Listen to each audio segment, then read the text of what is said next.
super strength, super speed, flying, breathing underwater, or being the richest man on the planet where you can buy any gadget, gun, or Iron Man suit that you want to. Who here has a favorite superhero?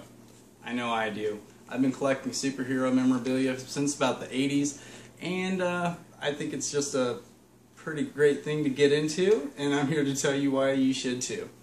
The history of comic books goes way, way back. The most popular ones in America start around the 1930s with Superman and Action Comics. Well, Superman is what they called the golden age of comic books because it was new, it was exciting, and it was the first superhero that people actually had to look up to. People really dig superheroes because it gives them a story to read that is definitely not real, but a character that they can sort of relate their own life to and just get away and have something that's fantasy fiction type to read with an icon or hero to look up to. After the golden age of comic books, there was the silver age of comic books, and that was from the mid-50s to about the mid-70s. That's when they came out with cool characters like the Flash, the Green Lantern, a couple other DC characters. After the silver age came the most exciting age of comic books, in my opinion. It's the Bronze Age, and the Bronze Age is when a lot of great superheroes got created because a company called Marvel came out. Marvel is obviously my favorite company. I do like Superman. I also like Batman and other DC characters, but I've always liked Marvel the most because I can relate to the characters a lot better. The Bronze Age introduced Marvel in the era of mutants and superheroes as we know them today, mostly. A lot of that is due in part to the great creator Stan Lee, who created many great titles such as The Hulk, Fantastic Four, Spider-Man, so forth and so on. His list that he has helped create can go on and on. The Bronze Age lasted, it was introduced in the 70s and lasted until about the mid-80s. In the mid-80s they switched it over and they called it the Modern Age of comic books because they were becoming more mainstream, a lot more people were buying them, and they are still calling it the modern age that we are in today. Comics have always had a problem with marketing and distributing. That's why a lot of people in the Midwest haven't really got their hands on comic books, because basically the comic book publishers couldn't get their comic books pushed to the Midwest as easily as they could in bigger cities like on the East Coast and whatnot. Which is why I'm doing this speech for you today, so that way hopefully it can show you guys that there's other things out there besides Twilight and vampire stories. Things like smartphones, tablets, iPhones, and the technology that we have today has made a big impact on the way people get their comic books and information and entertainment, and being able to do digital downloads with comic books has been a great medium for comic book companies and publishers to get their products out on the market for people to find these days. There's heroes and villains for both Marvel and DC. In the DC world, which was around a lot longer than Marvel, they have, of course, the first superhero that I talked about, Superman. And there's nothing that Superman can't do. He has literally every single power that you could name. Then you have Superman's archenemy, or nemesis, is Lex Luthor. You always got to have a bad guy when you have a good guy. You got great characters like Batman, who has no superpowers whatsoever, but he's just a really BA ninja who has a lot of money and can buy every toy, gadget, or whatnot that he wants to be able to fight bad guys like his arch nemesis, the Joker.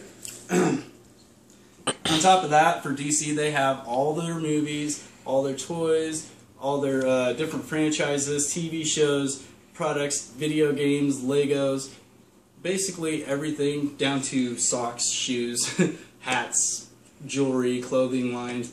They cover the entire market with pushing their product. Same thing goes for Marvel. In the Marvel universe, they have, in my personal opinion, more dynamic characters because they seem almost more realistic. With Marvel, they made characters that had downsides or weaknesses, as opposed to DC, where everybody seems like Superman.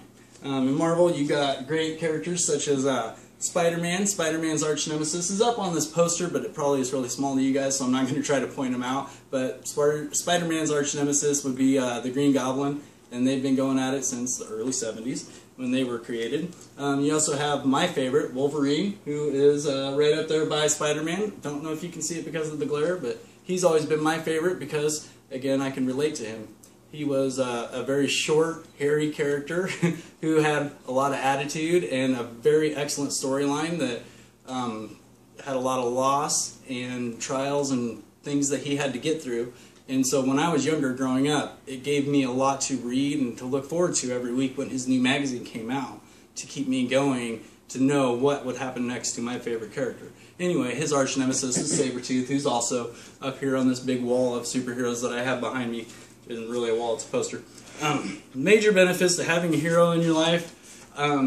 Gives you self-confidence, gives you somebody to look up to, and it gives you an idol, basically.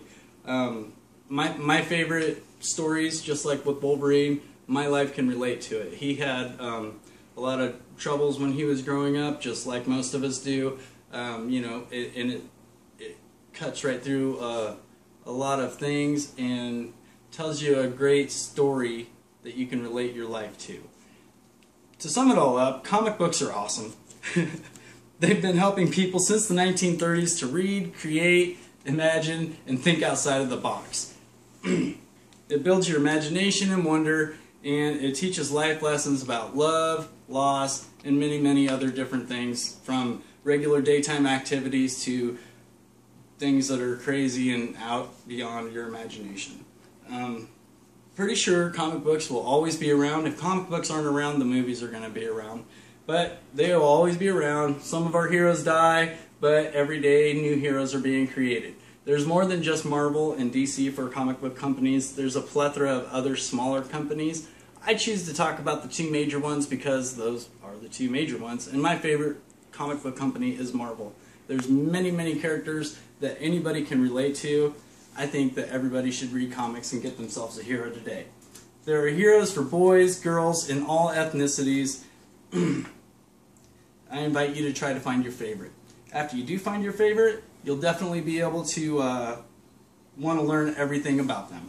You'll look them up online, go to a library, or go to your local comic book shop.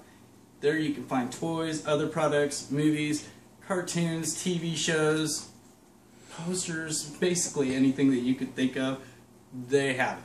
So if you want to find yourself something cool to relate to that is crazy, I mean, who hasn't wanted to fly, then there's a hero waiting for you. Thanks.